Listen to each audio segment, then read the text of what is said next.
comme je te l'ai dit déjà, la religion, c'est de revoir ce que tu as déjà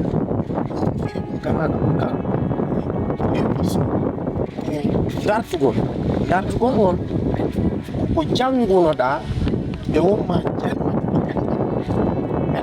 le pluriel des mots veut dire quoi, c'est-à-dire que muuji par exemple ɓeynama ɗo joni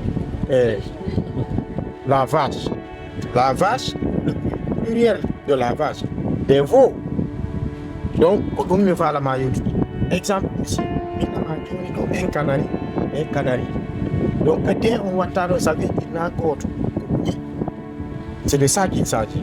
Est-ce que je me fais comprendre? Bon, monsieur, s'il vous plaît, on va faire le temps. Actuellement là où je suis là, je ne suis pas tranquille quoi. Je suis un peu... Un souci? Quel genre de souci? Je connais une amie de France qui a été violée. Et puis son fond de cœur. Si c'est possible, je suis vraiment désolé. Et alerti non autorité ka village ka hodo men do ni mim bon pour le maintenant qu'est-ce que tu veux que je fasse maintenant? Bon il faut il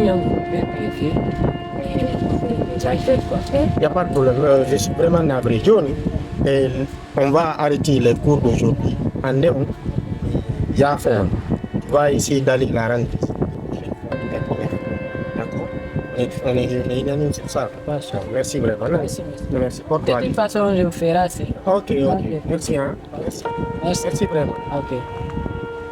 Oh mon pauvre garçon. Viol. Il y aura des problèmes. Mais je dois même lui apporter mon apport aussi. Parce que Mintigiri, je suis concerné. Oui, je suis concerné. Pendant je vais apporter ce délai. Voilà.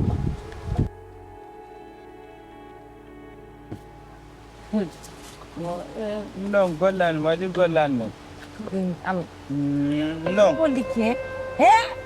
Ya bai wanne. Wadanda wata ya do awata. What in the days and name what are you doing? Kunanya Allah. Pai dia mari dia ante kurang fiu. Hayya golo ala. Je. They mean some activity. Arelani. Dia kan to. Golan, no. A gol fiu. Wow. Bi mo ya hayya golo wata ko ni no yar. Ni mi gambai mi hen ko ber ndande de. Ayene tarabai mengo wodi ko Problem ala. kala ko mi vezeni nyara ngo Bani mena to men sama ke be ko asipal no sialti. Hotel ayire. Pepe ayna mena wanno ba ka so yalti sana yalti yo ko ajuba Problem ala. kan awani number 1 Ka. number 1 fi ba ko do pay yo ni mi ga ma talde kellu de yalla Benye tung. Atado. ella la selva de jara wasuka Problem. albarka bui You see me kalan. Yeah. Le sialti me fide di. Me fide ayona. No, big up.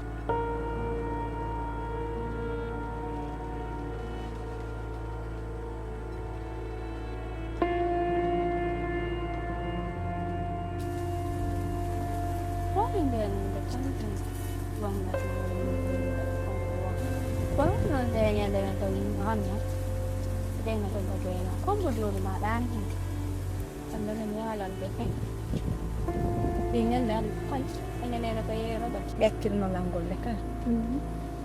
Kung suka taunulan niyan daw, suka ulan nila final, hindi halaga. Pero minas lang, wayal nila. Ano? Hindi na yesu ko. Kasi suka goan, ulan nila final, hindi halaga. Ni mula tejute ko na bifama alifus.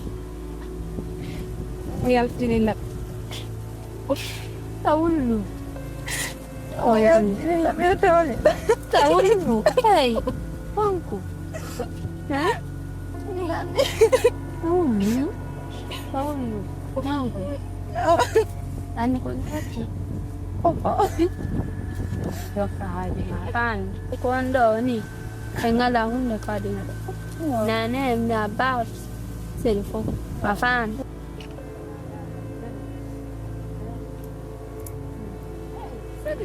Ay, nangyayaga. Diba? Ito, kapila sa mga ito sa isulyan.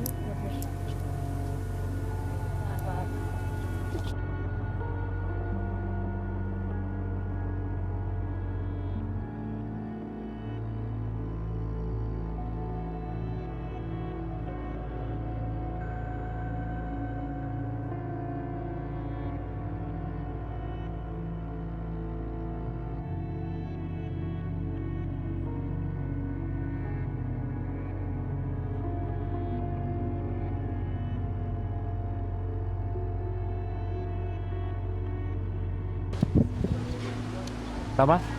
Tu vas bien?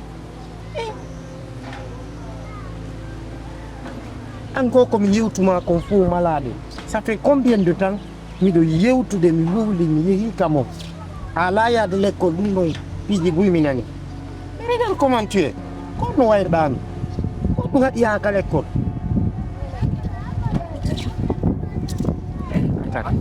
nene ma ɗum ko ɓeɓe mi yawno to mi tawi dandi ko mi faala yesi tawi wontano ella kam woni gollude ɗo hande min kadi miɗo hande e piiji ɗo si a jaɓayno min mi jombete habbo tun yewten habbolan yewten eyi habbolan habbo tun atan Mimi yeyi. taɗogu e Oh, mi yeyi.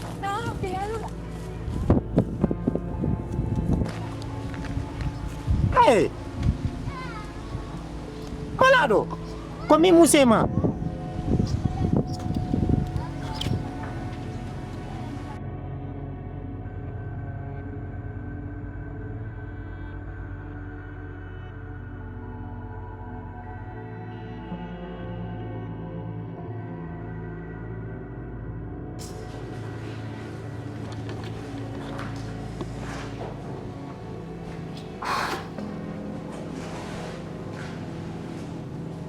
Hey, con còn tao rồi. Hey, làm gì là làm gì ta?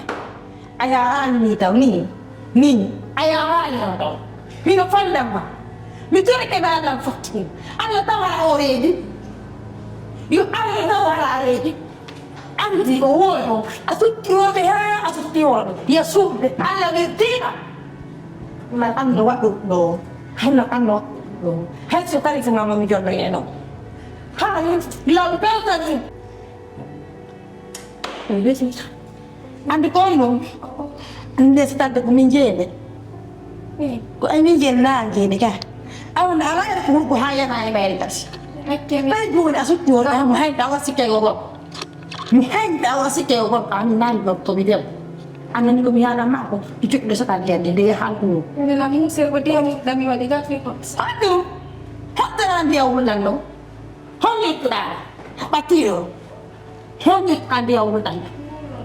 Wala lang ako. Yes. Nakakakere dyan, te. Okay dyan. Apit. Ayaw. Ayaw ay utilang diyan lang. Ako niya nakapot kinel. Adik mas talaga.